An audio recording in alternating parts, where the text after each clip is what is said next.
What's up, guys? I'm here with a guy I met this weekend. His name is Alex Armour, also known as The Tank.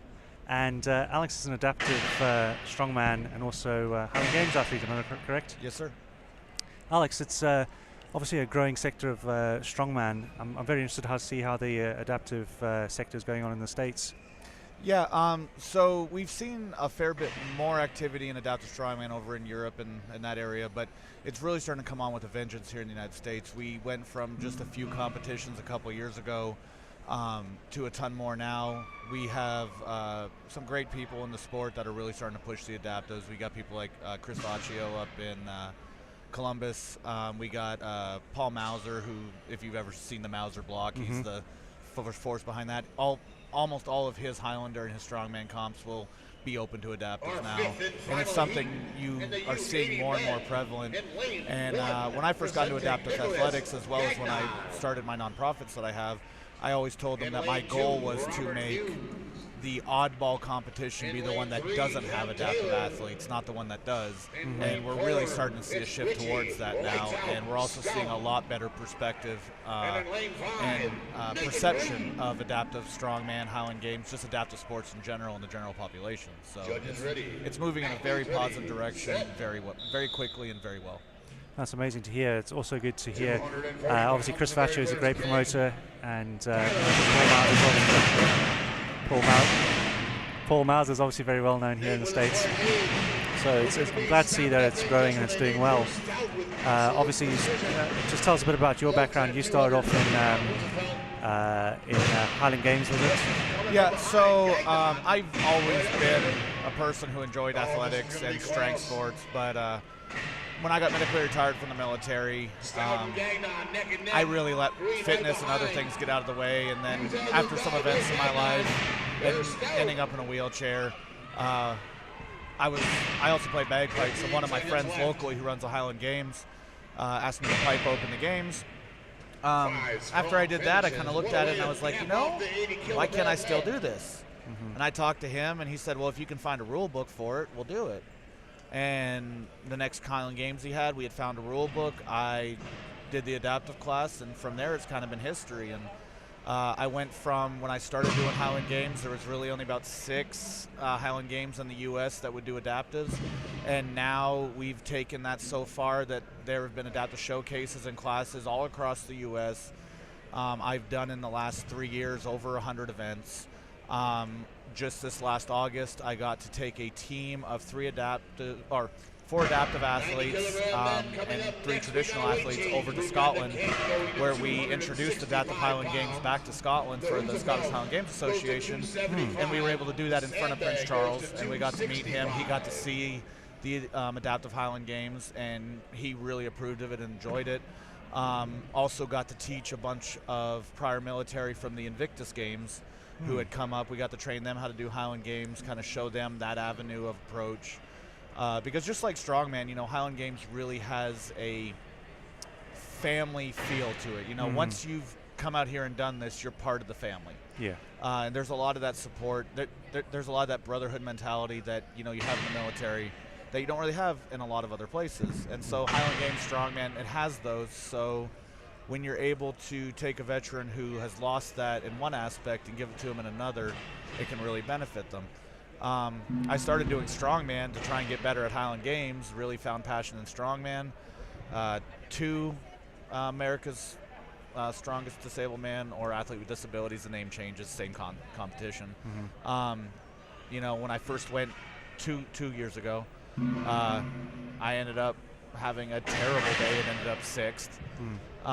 And then this year I was able to take first in the Neuro class, and I got to go to Norway to represent the U.S., and I ended up taking 3rd at World's Strongest Disabled Man in my category there. That's amazing. It's even just from a personal development perspective, it's great to see obviously yourself progressing and be given these opportunities to travel and to represent the sport and represent your country as well. And that's something very important to me, is sharing the sport with other people, showing and giving them the option of a way to better themselves. All too often, especially when it comes to disability, a doctor's going to come in and he's going to say, you're confined to a wheelchair. When my doctor told me that I was going to have to use a wheelchair, he tried to use that word confined, and that just made me mad, if anything. Mm-hmm. And since that day, I have made it my personal mission to show other people that my chair doesn't define me, my disability doesn't define me. The only thing that defines me is me. Mm-hmm. And I've had people come up to me. There was one guy who, when he saw me throw Caber out of a wheelchair, he came up to me and he goes, you know, if you can do that, I can go to Walmart. And it confused me for a minute. But then later he wrote me an email and he goes, look, I've been suffering from PTSD really heavily and I can't go out in public. But when I saw you throw that Caber from a wheelchair, you were doing an event that, you know, I would have never imagined someone from a chair could do, and you did it. He goes, it kind of made me realize that I can do stuff too if I'm just willing to take that moment and just do it. And he sent me an email a couple weeks later. He's like, look, I've been to Walmart, 4 times this week by myself, middle of the day. And to a lot of people, that doesn't seem like anything special. But to him, that was his Caber. That was his battle. Yeah. And the fact that I am able to help people in the littlest way to get there, it really gives a lot of meaning and purpose to what I do. And it became something that I feel is almost bigger than me now. I really enjoy what I do. I just do it because I enjoy it. But if it helps other people, that's just, a bonus. I find a lot of strength sports, like you've just explained, it translates into other things in real life really well, in ways you'd least expect. And I remember seeing quite a powerful image a few weeks ago where it was all about you creating a prison in your mind. You're putting those mental barriers on yourself when you're capable of far more. You just don't realize it. Yeah, one of the reasons I'm actually out here at the games is, I'm not competing out here. I'm 3 weeks out from having a cervical fusion, and I've got a decently long road to full recovery for me. But I have a lot of friends here. I wanted to come and support them. I wanted to try and give them that boost, or maybe that goofy look that helps them get through something. One of my good friends who was here, he walked up to me and he goes, man, if I get that first weight, that's a PR for me. I think I'm only going to get the first one. I'm like, well, okay, with that attitude, yeah. And he looked at me and I'm like, seriously, you've already defeated yourself. And he kind of gave me another look. I said, you hear the stories about the mother that flips the car off of her child. Did she stop to think if she could, or did she just do it? Exactly. And if you can apply that, you prepare the best you can. You be as overall strong as you can, both mentally and physically. And when you come up against your challenge, whether it be at a competition or in life, you just suck it up, give it your best. And, one thing I was told a long time ago was anything can be accomplished with 20 seconds of unfathomable courage. So if you look at all you got to do is be brave for the next 20 seconds, it makes things a lot easier. For sure. I mean, you'll be the same. I've seen enough competitions now to see people PBing, or what we call personal best. Personal record, I think you call it in the States, PRing, in competition all the time. And it's just because people just didn't realize, what they're fully capable of with the adrenaline and on the day, and, just getting yourself psyched up and the thrill of the competition, it just shows you what the human body's capable of. That's exactly it. I've had many a time in my strength training where I've plateaued at something, some of it for a very long time. And I have a good friend of mine who he will randomly do it. He hasn't been able to be as sneaky recently because I've caught on. But when he finds out that I've plateaued somewhere and he's out at the gym with me, he'll sneak up to what I've just set up and he'll throw another 5 or 10 pounds on each side, clamp it back before I notice, and then I'll just go do the lift. And then he'll come over laughing, and I go, what? He goes, you said you weren't able to break whatever weight. Yeah. You just did. And I said, no, I set it at, and he goes, no, I added 25 pounds on each side. And, after that, suddenly I can pull higher. Sometimes it takes that outside person or influence or whatever to just ease you over a mental blockage. And sometimes you don't even know it's a mental block. I mean, that it just shows you the benefit of having a training partner or friends that support you, or the community behind the sport as well. It's just it's a lovely driving force to keep everyone motivated and pushing forward. Yeah, that's exactly it, and that really is what breaks down the core of what when I say the brotherhood of the sport. When it comes to strongman, it's who are you in the gym with, lifting with? Who do you travel to that competition 12 hours away, or in this case, half a world away? And then in Highland Games, the thing I love about it, you see it a little bit more than you do here, because this, is you're on the field on the day of competition, and if there's a pro out there, or if there's someone better than you out there, they're going to watch how you do it, and they'll be like, hey, maybe you want to try this. They'll get you an extra couple feet. And I think it was Matt Vincent who a while back said that, I will give you every tool in my toolbox to beat me, and I'll still whoop it. And it comes down to, like, yes, we want to win, but we always want to win against the best competitor we can have against us on their best day. Otherwise, there's just not that same satisfaction. Yeah, you're almost cheating yourself. Yeah, that's exactly it. So. That's good. I'm glad to see that things are sort of doing so well here in the States, and strongman as a sport is coming back. It's doing well, and it's good to see the adaptive stuff coming through. Definitely. And just strength sports on a whole. I'm really looking forward to the Arnold this year, because not only do they showcase the adaptive strongman side of things, but you're also this year, I think you're getting to see a call back to some of the old school strongman stuff. I've heard rumor that their Conan's wheel is going to be ridiculous.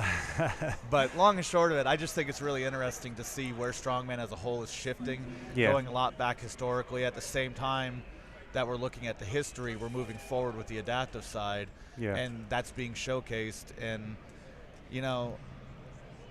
it's kind of really motivating even for me to see some of the other adaptive athletes, like at World's Strongest Stableman, Martin Ty, 500 kilo seated deadlift. There's only one other person that I have ever met that can pull 500 kilos, and he's somewhere around here. But no, just the sheer fact that, here's another person who has to use a wheelchair every day that can pull 500 kilos. Yes. I mean, if that doesn't motivate you, I don't know what will. For sure.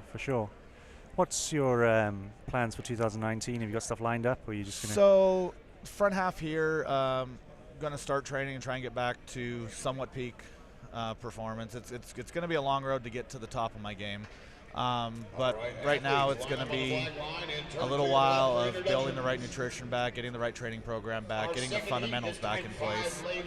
I'm hoping after about first quarter of this year to be able to get back into some more competitions, work towards. I'm hoping to find a way back to World's Strongest Stableman again this year. And I'm hopefully through my group on the Sands Highlanders, we're hoping to get back to Scotland again to do more adaptive Highland Games there. We're looking to expand that to a couple other countries around the world and keep introducing that. But really the long and short of it is I'm going to get as strong as I can. I now have I'm going to call it a 2 to 3 year goal.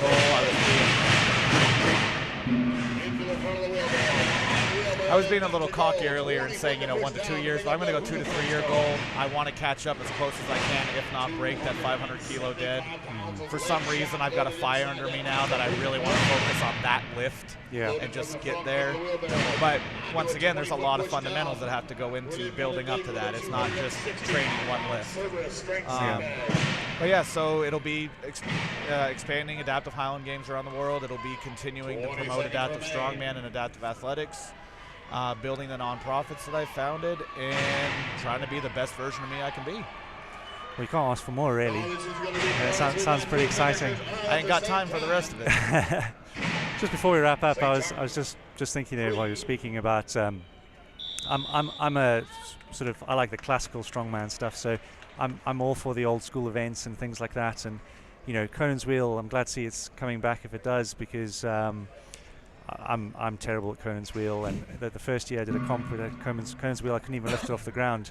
But I managed to move it the next year. But I appreciate the fact that it's not supposed to. Strongman is you have to be strong. It's not called easy man. Yep. So I can fully appreciate the tough events. I mean, some people love Atlas stones. I struggle with them. I really do. My favorite thing about adaptive strongman is looking at traditional strongman events and saying, how can I do this? Yes. So I do Conan's wheel. And basically I take it up almost like a squat on my shoulders. Okay. I'll brace it with one hand, and then I will work the wheelchair around with the other. Right. Wow. And people are like, oh, he's rolling. I'm like, trust me, it's not an advantage. No. But yeah, it like just I entered. So I have a tendency to sometimes enter able-bodied competitions for grins and giggles, and just compete in my weight class. And I had to figure out a way to do 18-inch deadlifts. Yeah. There's not a good way to do an 18-inch deadlift. Luckily, one of my friends is the Zercher King, and I was watching that. And I was like, okay. So I ended up doing basically a seated good morning Zercher deadlift. We'll go with that. But it worked for an 18-inch axle for me. Yeah. And so that's one of the things I love about Adaptive Strongman, from my perspective, is okay, what's your able-bodied event? All right, I can do that, but here's how I do it different. And part of the reason I do that too is to try and bridge the gap between the adaptive and traditional athletes. So, do you want to just tell us quickly about your non-profits? Yes, we have Gimp Style Foundation, which is a 501c3 that is dedicated to non-traditional adaptive sports. So if you want to go to the Paralympics, I can give you a list of 500 nonprofits that'll help you get there. If you want to do anything outside of those, it's pretty much mine. The other one, which is one of my primary focuses right now, is called Uncle Sam's Highlanders. Once again, we're a fully registered 501c3, and we are focused on bringing adaptive Highland games around the world, being able to do training camps across the United States and the world. That was the group that I took the team to Castle May Games in Scotland last year. And if you want any information on either of those, you can look at my athlete page on Facebook. It's Alex the Tank Armor, or on Instagram, Alex the Tank Armor. There should be links in there to those. You can send me messages via those platforms. And then also there's an Uncle Sam's Highlanders page, or unclesamshighlanders.org. I really appreciate speaking to me, Alex. It's great to meet you. I'm sure I'll speak to you again in the future. Yes, sir. Thank you very much.